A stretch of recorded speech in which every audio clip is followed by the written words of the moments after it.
Welcome to Happy Talks with Dr. Alice and Donovan. Dr. Alice Fong is a holistic naturopathic doctor and founder of Amour de Soi Wellness, and Donovon Jenson is a software engineer and founder of HowToHappy.com. Together, they're out to cause more happiness in the world. All right. Hello, everyone. Welcome to Happy Talks. My name is Dr. Alice, and this is Donovan. And today we're going to talk about how to stop procrastinating. I know we're all guilty of this to some extent.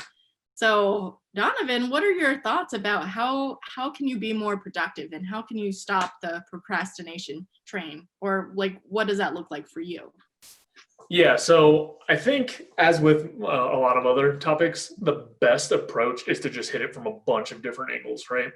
And so when it comes to procrastination, it's a matter of like, okay, do you have a schedule, right? For me, when I have a schedule, I'm much less likely to procrastinate because I know when I'm supposed to do things as opposed to running into this blank time and then being like, oh, okay, what do I want to do next? Well, what I want to do next is this, so I'll work on this, or like it just is a lot more lackadaisical and a lot less likely to produce the actions that I actually need to do. So that's one piece of it. Another piece of it is, for me, I've done a lot of work around kind of parsing out the difference between my emotional state, or like if I just don't feel like doing something, or if I'm genuinely kind of tired or burnt out in some way. So, you know, there's a gap between like, oh, I don't feel like doing this, so I'm going to do something else instead, even though my energy levels are high and I feel fine and I could do it. I just don't want to, as opposed to, hey, I actually, I don't know, had a really long day working already. I did 2 super hard workouts and I'm just beat and like, I can't think straight. So that's another piece of it, is kind of parsing out when I'm procrastinating because it's just me being guilty a little bit, and when it's actually something I need and more of a recovery period than an actual procrastination period. Those are the 2 things that come top of mind for me. I'd be curious what you have. Yeah, no, I agree with the whole calendar thing and just mapping out everything, your whole life, not just the things that are related to your work or your appointments, but actually putting everything in your calendar. And then one of the things that I learned out of a leadership training program that I did was, capture your whole life, all areas of your life, whether it's your relationship, your health and well-being, your work commitments, your time with friends or family, like capture it all and put it in your calendar. And, that's the first step. It's one thing to put it in your calendar, of course, but if you find yourself unreliably doing the things that keep getting pushed off, it's like, oh, work out at 9 a.m. every morning, and for some reason you hit the snooze button and just decide to sleep in a little bit more, then you really have to look at, okay, clearly there's not a structure in place for me to reliably do this, so maybe I have to get more accountability in place. Like I need an accountability buddy to tell me to call me at 9 a.m. or 8:30 to get me ready for the workout.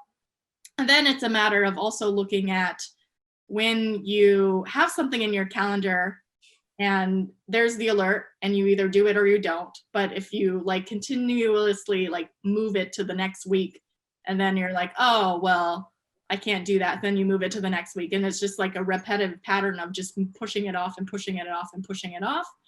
But actually committing to getting it done, like you had an appointment with a doctor or your dentist. It's like no, treat everything in your calendar and really focus on like what's important in your life, what's really essential. Like, yeah, there's a lot of random things we could be doing.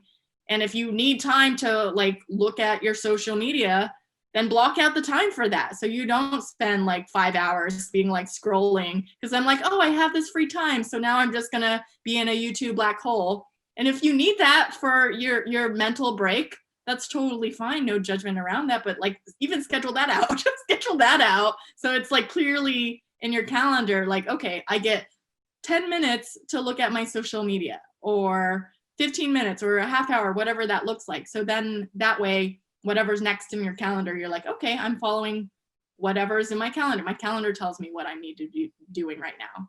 So as long as you're following along, if you find yourself not consistently, reliably following along with what your calendar is telling you, then you really have to start looking at creating structures on getting you to be reliable. Yeah, and I think it's really important what you mentioned about actually scheduling in the time to do things that aren't necessarily, like straight line productive or like Yeah. ideal or exact, like, oh, I'm going to squeeze as much out of this day as I can, but instead some other things that like just browsing social media may or may not add value, but seem nice to you, Yeah. right? Like actually having those in your schedule, like I just feel like it's so easy to build out your schedule in a way that you haven't actually put those blocks in. And then what happens is, you hit a certain point where it's like, I don't really feel like doing this. I haven't done anything that I want to do today or anything that I enjoy or anything to relax me. And that's where like procrastination can step in. Whereas when you have time blocked out, it shifts the frame a little bit, and it's more like, okay, I know I have to finish this paper or whatever for the next hour. Yeah. But then I know I have 15 minutes to just do whatever I want, or a half an hour to watch a show or whatever.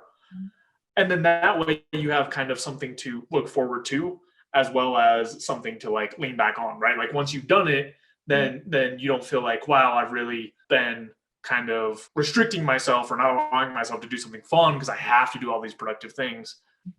Because if you don't put that space in there, you end up with just kind of a frame that's like a lot more negative and a lot more, like I really deserve an extra break, or I deserve this, or like I really don't feel like doing this. And when your feelings and stuff start coming into play and getting stronger, that's when you end up taking actions that are not aligned with what you would really like to be doing. Right.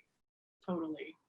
Yeah. And that actually reminds me of another point of just being clear on, giving yourself some space to have that time to just decompress. I think that's really important, and we don't always put that into our schedules, and that is, I think, important for our well-being. But you can also make sure you schedule enough time to complete your task. So if you feel like you're always running short, then clear on like one task you only block out an hour for, but generally it takes you 2 hours for, then you have to like adjust your timing. And that's always something we're refining and honing in on, like, okay, how long will this task take? Maybe it only takes you an hour and a half. So then you get like, an extra half hour to do your social media thing then if you want. But it's like, no, this time is set for this exact task. And really every human being can only do one thing at a time. That's all we can do. That's all we're capable of. So it's just like, instead of thinking about like, I have a bazillion things to do, when I map it out in my calendar, lay it all out, then it's just like, okay, what does my calendar tell me to do? That's what I'm doing right now, essentially. I think that raises actually another really good point about how procrastination sneaks in, which is when your to-do list is giant and you don't really know where to start. Yeah. And you can end up spending a bunch of time trying to figure out, okay, what do I do next? I do this, or should I do this? Or maybe I do this. And when you have more of a structure, even if it's not blocked out, you just have like a priority list. Like then at least like you were saying, I can focus on whatever's at the top of this and get done. And then I go to the next thing, or if it's in blocks, from here to here, I do this, from here to here, I do this. And then you don't have to spend time in the moment kind of trying to decide, like, should I do this or this? I guess, well, if I start this, and then you've lost another half an hour or an hour trying to decide what it is that you want to do. Right. Yeah.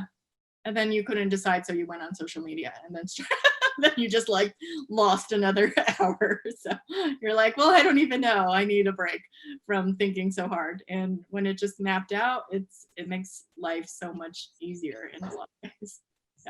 Yeah. So I wanted to circle back a little bit on something that I think is really important for procrastination. And I think it is one of two things. One being getting in touch with your emotions and figuring out ways to recognize that your feelings may or may not reflect something accurate, which is to say that there are many, many tasks that I run into in the day that I don't feel like doing. And I often seem to project like, oh, when I start doing this, it's going to be so hard and so unpleasant and so whatever. And then once I start doing it, like 2 minutes into the task, it's completely fine. Like, Oh, it's not nearly as terrible or like straining as I imagined for some reason. And it doesn't seem to ever get better. Like, it doesn't seem like I ever learn, like, oh, this thing that I really don't want to work on is actually not going to be that bad if I just start. right. So that's one thing, is kind of like dealing with the emotional state. And the other thing that I've had a lot of success with, and I hear about from a lot of people, is figuring out some sort of system or process to get you from that feeling those emotions or whatever to actually starting. So I think like one of the most common ones I've heard about is kind of this, like, it's like a certain number. I don't remember what the number is, but like you count to 3 or 5 or something, and you give yourself that much time and then just go right into the task. Right. Something like that. It doesn't have to be that specific thing. I think is really important, because I don't know if you've had the same experience, but like I said, if I'm not doing it and I don't start, then it seems like the worst thing ever. And as soon as I get even just a smidge of momentum, it's completely fine. And like, sure, there are tasks here and there that really are rough the whole time, but it's few and far between, and it's way, way less than I ever predict. No, I really agree with that idea that, we spend a lot of time dreading doing things, and that's like a lot of time, like we're anxious about the thing that we have to get done, and then we dread it, and so we put it off, and that's a reason that contributes to the procrastination. And like you, a good example for me was, I'm in the middle of building this course right now, so every weekend I'm working on building the slides and the PowerPoint presentation, and I don't know, it's just like the starting point, like I have this emotional like resistance to get it started. But once I literally, like you said, 2 minutes, I just have to create like my first few slides, and then I'm like in the zone and I'm in focus mode. Like, this is actually really exciting. Oh my God, I have so much to share. I want to do all these things. And then I have all these ideas, and it just like I get in this flow state. And yeah, sometimes, I don't know, it's just, I think, a part of life to have some resistance to things. And I think that like exploring the emotions is super critical with procrastination, because you have to understand like, where is that resistance coming from? Like, I actually just had a conversation with someone last week that's dealing with a lot of anxiety, and he was telling me that he's a software engineer. He works in tech, and with the beginning of COVID, he was feeling really productive at work and getting stuff done, and he was like more focused because there was then all these distractions around. And then slowly over the months, he became way less productive and less focused. And he would, if there was like an example he gave me was like, if there was a deadline 2 hours from now for a work thing, he would wait until 15 minutes before the deadline to start it. And then he would end up turning it in 30 minutes late. Like, and that was just like this pattern. And I was just like, yeah, that's not a great pattern to have. And, what do you think shifted that? Like, why do you think you do that? And, we were exploring together, and we kind of uncovered that, because people started getting laid off at his work because of COVID, that was stressing him out. So he was worried about getting laid off, and that kind of helped, or that basically caused him to lose his focus, because he was in so like panic fear mode of losing his job. But it's almost like a self-fulfilling prophecy, because then he's like waiting till the last minute. He's not turning in quality work because it's like a rush job. And it's just like this vicious cycle in a way. And I was just like, wow, I realized that fear, it's like the fear of failure, or the fear of disappointment of someone else, sometimes has us hold off on doing things that are really important to do. And if we could actually unravel that, uncover the source of the fear and work on the fear, and realize that, can you be with yourself however you are and still get things done regardless of the outcomes? Like, there's a lot of emotional work, I think, that needs to get done for some people who have this consistent pattern of procrastination. Yeah, I think that's a really important point to with your emotions, dig into what the emotion is and what's underlying that. Because I could see, like you're saying, fear, or fear of being judged or failing being one thing that leads to procrastination. I could also see actually having too low of an emotional state being a problem, right? Where you have something you need to do, but you haven't really identified a strong reason for why you need to do it, and you're not tied to it super strongly. Something like go in for your routine doctor checkup, like something like that like just gets pushed off indefinitely. And a lot of people wait until they're actually having some sort of like problem to actually show up. I think that's really important. Like, I think there are a couple different angles, and those are just the two that I can think of, but like ways that your emotional state is basically preventing you, or at least like reducing the chance that you're going to take a specific action. And it could be in either direction. It could be strong negative, or it could be, I guess strong positive, you're probably doing something, but it could be like neutral, or just like no emotions around it. So another, it could be finding what you need to actually drive you to get it done. Yeah, no, I think that's a really good point. And that's actually something else I see with a lot of clients and people that I interact with. It's just like in their jobs, they are unfulfilled and they just have no motivation to do the things, because they just are like, why? I don't even like this job. So really, should I give my 100%? Because I don't even care. I don't even care. So what does it matter? And I was actually exploring this with my partner, because he wasn't procrastinating. He was having other concerns, but we were exploring. And I was like, well, you have to come up with like a why, seek something beyond of what you're going to get out of it. Like, what's the company mission? What's the company trying to accomplish? And, can you align yourself with the company's mission? It's like, what is like a bigger picture outside of yourself to motivate? Like, your company is trying to help people do X, Y, and Z. They're trying to make a difference. Actually, I remember now, it wasn't that he was procrastinating. He was complaining about being overworked and sometimes having to work on weekends. And that was his gripe about work. And I was just like, yeah, it's like, this is part of any contract job. Sometimes, you go through phases, and that's not necessarily going to change. So you either find a way to enjoy your work or be miserable. It's like, choose. So it's like, why don't we find a way to enjoy it, the process, whether it's something you don't like. And if you don't completely align, and I know not everyone can just quit their jobs, that's not an easy fix for people, but with your situation that you have currently, how can you find a little more enjoyment in it? And sometimes, seeking reasons outside of yourself, looking at what the company is trying to accomplish, can maybe help you feel more good about what you're doing, or drive you perhaps to do the work, essentially. Yeah, and I think that's important, to find a frame that you can use, and to, go back to this like procrastination topic. Yeah.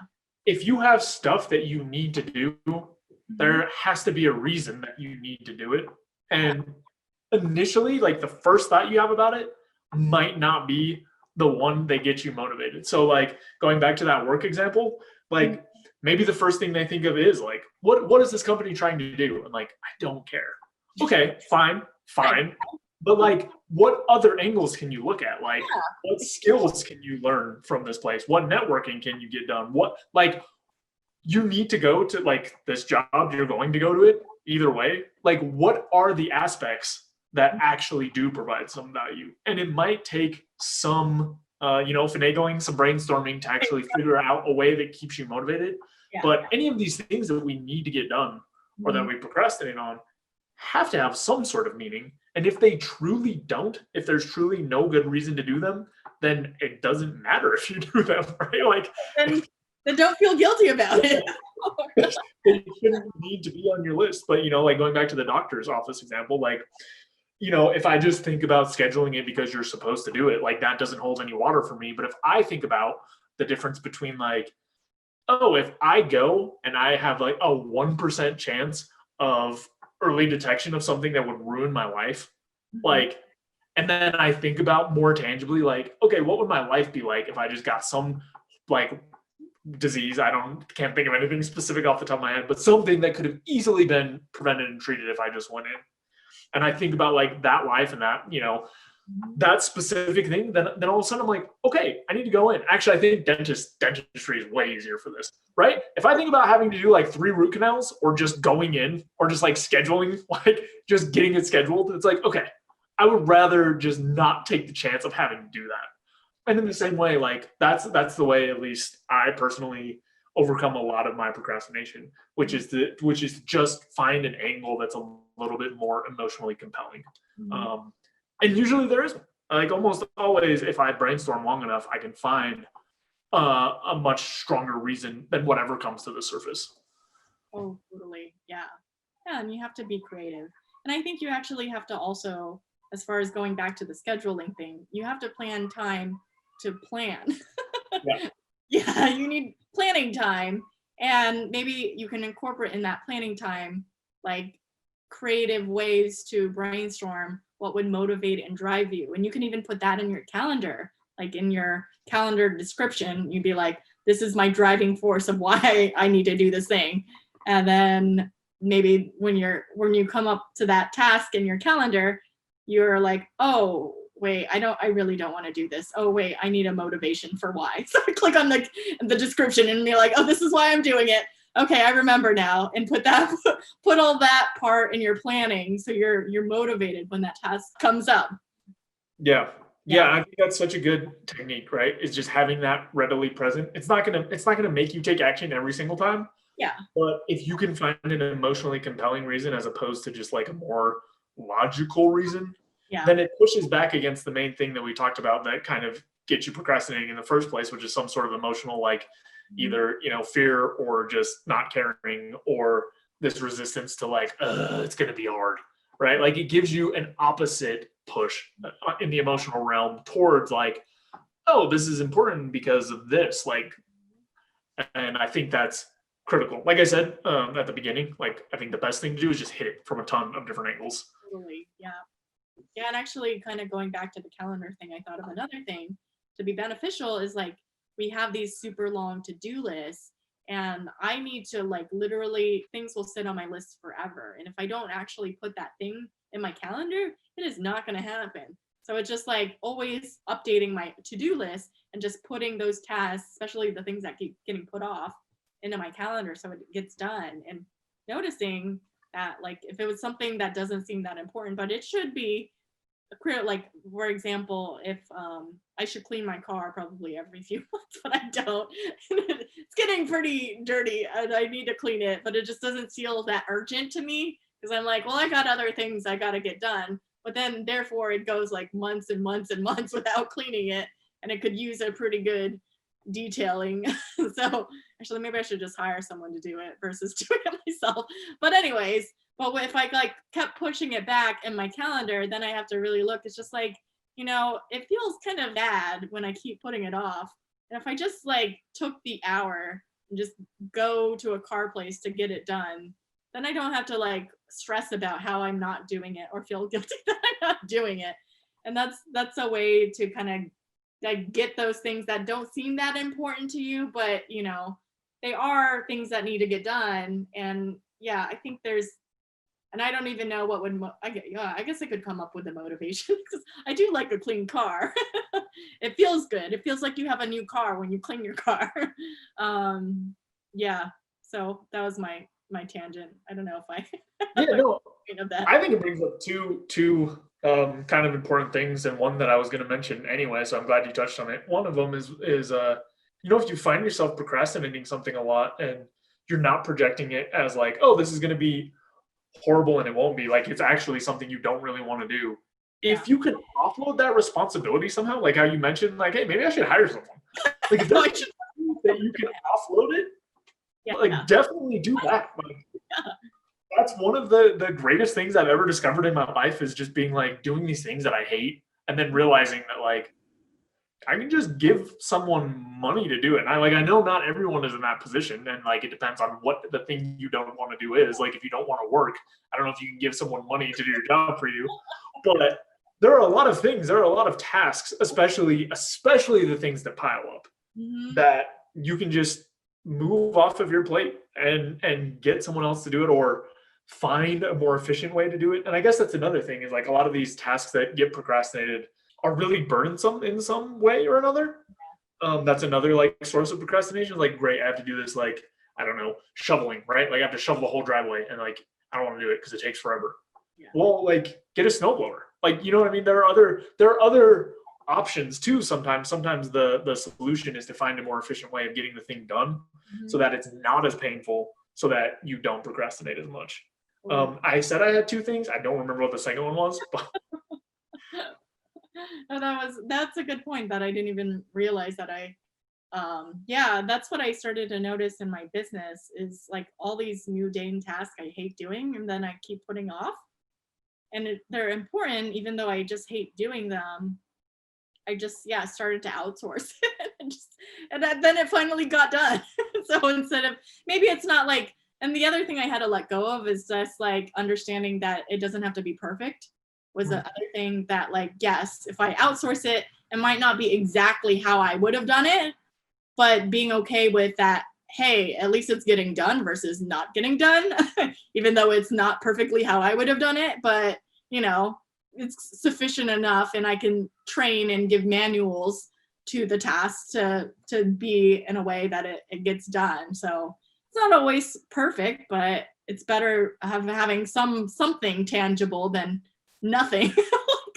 Like I have my virtual assistant help me manage my messages because it's so much. I don't have time and it's overwhelming and it's just like I don't even want to get started because there's like hundreds of messages sometimes and I can't. So now I have her go through and like respond to like very common things. And if it just like is something out of the ordinary, then I have her message it to me and then I'll respond to it personally.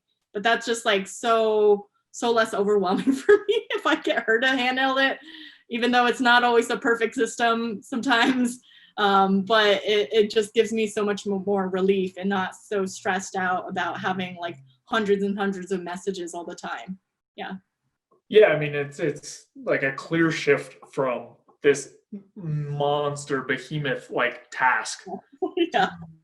Like, you know, even if it's not perfect, like it goes from here to like here. Yeah, it feels good. And I think that's something that's important to note. And actually a tactic that works for a lot of people is finding a very, very, very, very small piece of a task to do it. I know that's a little bit different than what we're talking about, but like breaking down your task into something so small that you know you can do that piece, right? So you don't have as much resistance. So for this example, like if you have all these messages and you set a time or a goal that you said, I'm just going to answer one message. Like that's it. That's all I commit to. I'm going to answer one message. When you break it down to that small of a piece, it's very, very manageable. Like it's pretty damn hard to come up with an excuse to say like, I can't answer one message. Like you can definitely do it. But a lot of times having that minimum like action gets you that momentum, like we talked about earlier, to keep pushing forward. And I personally have found a ton of use in this. Like I've been working on my book for forever. And when I switched to saying, I'm going to write, like I used to have a goal of 2 pages every day or something. I switched my goal to 1 sentence a day and ended up writing 2 pages way more often than that was my goal previously. So it doesn't necessarily mean like set your goal super low, but like if you can kind of set 2 parts, right? One is like, this is the minimum amount of action that I'm going to take. And it's something that like, because when I thought about 2 pages, I would just be like, oh, God, I don't want to do this. In the same way, like hundreds of messages, I'm sure it's like, I don't want to do this. Yeah. And I thought like, okay, the minimum I have to do today, the absolute minimum is 1 sentence. Like there was never really a day when I would be like, I can't write 1 sentence. Like such a cop out. And then once I did that so many times, I would just get up to that 2 pages. So I kind of had like this like double tiered system of goals. And I think, you know, when you're trying to like really optimize and get up there and get as much done as you can, you know, you want those goals. But if you're having a problem of not taking action at all and you're just procrastinating on stuff, like you were saying before, 10% is better than 0. 60% is better than 0. Like even if that assistant is not doing it exactly perfect how you want it, that some amount done is better than none of it. Totally. Absolutely. Yeah. Yeah. I like the low investment to just get the ball rolling.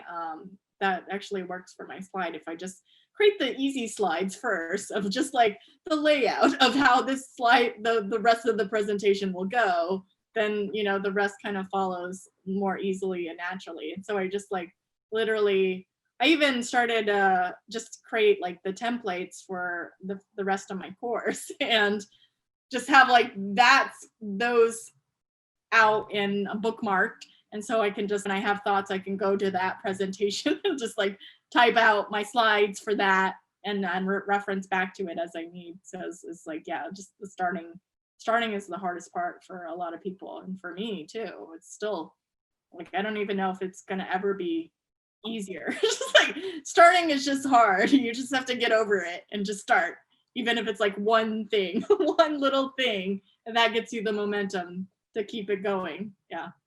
Yeah, I feel like that's, at least for me, like that's what all of these tactics are. Every single one is to trick my brain or to trick me as a human into just starting to do something. Like all of it. All of it, right? Yes. And then then you can actually accomplish a lot more. Yeah. And I will say, just to finish fleshing out that previous tactic, there were times where I wrote a sentence and I really just wrote one sentence. That definitely happens sometimes. Yeah. But I know, because I have the data from like how much I would get done in general, those were the days that I would do nothing when my goal was 2 pages. Yeah. So I just wanted to highlight that, like, it's not a perfect cure-all. It didn't make me like do it perfectly every time, but it still got me to do more than I would have otherwise. Right. And then you can at least feel, instead of at the end of the day beating yourself up for not getting to your 2 pages, you're like, oh, I accomplished one thing.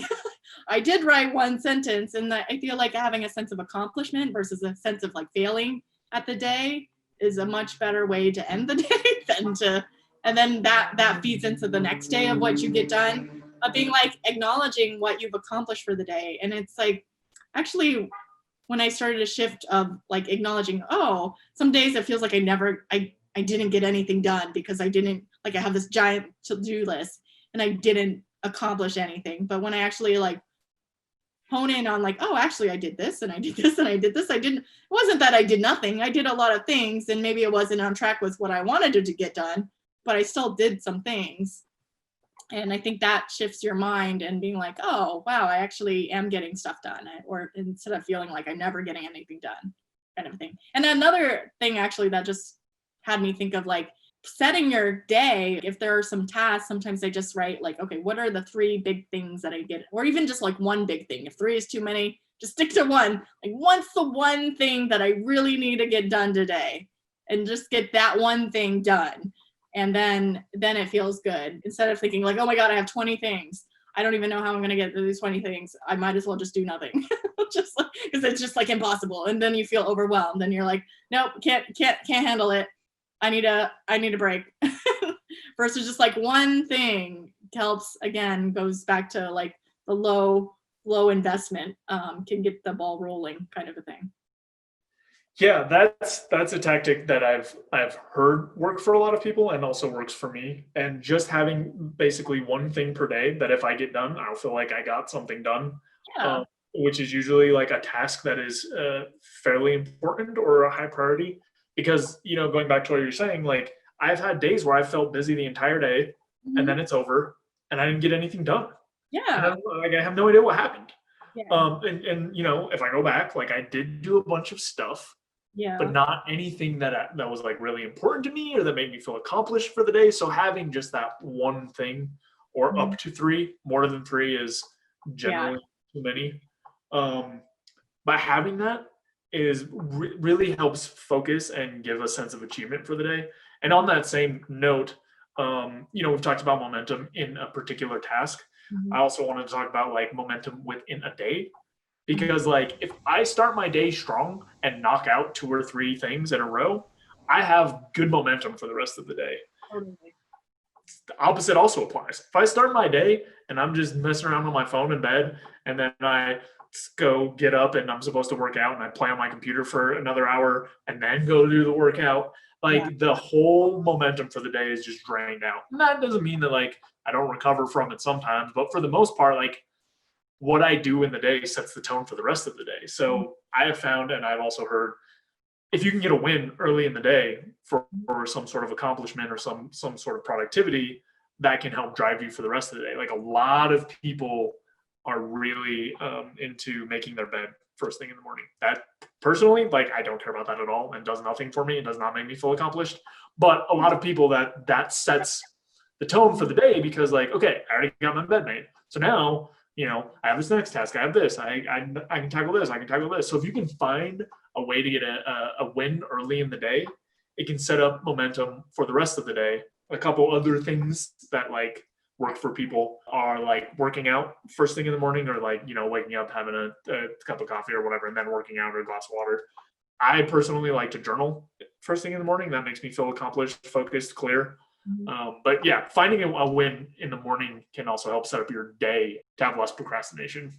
Totally. Yeah. It creates a context of the day and gets your day off started. And I know when I've done that, which I'm not always consistent, like when I have a consistent morning routine of like meditating and exercising, it totally shifts how productive I feel in the day. It's great. Cool. All right. Well, I think we covered this topic pretty thoroughly, unless you have any other thoughts, Donovan. No, same as I mentioned throughout. Just like it's a topic that there are a lot of potential sources and a lot of ways to work at it. And procrastination is kind of the product of some other thing going on. So it takes a little bit of digging to kind of figure out exactly what's causing it and what solutions are most likely to work. Yeah, absolutely.